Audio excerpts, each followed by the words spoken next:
Yo, kumusta kayo mga katormo at gusto ko lang kayo tanungin kung anong technique bang ginagamit nyo kapag dumadaan kayo dito sa may examiner?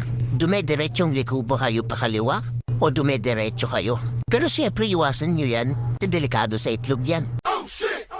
Iba kasi dito dumediretsyong kaliwa dyan. Pero huwag niyong gagawin yun kasi may nakalagay dyan. No left turn. Eh kung dadaan kayo dito, ang gawin nyo na lang ay dumediretso kayo. Tapos pagtawid nyo dyan, ang gawin nyo ay mag-U-turn kayo dito. Kaso nga lang ng mga time na to ay wala masyadong traffic. Minsan nga pala ay traffic dito. Kaya medyo alanganin din mag-U-turn. Tapos syempre antayin yung mag-go. Ito kasi yung pinaka-the best way para safe ang mga itlog nyo. At huwag nga pala kayong kakanan agad dyan sa may bandang unahan. Tayo kakanan sa may gitna. Pero kung pahubaw ka, pwede ka na rin dyan kumanan. So nga lang palabas ako ng circle kaya doon ako dadaan sa may gitna.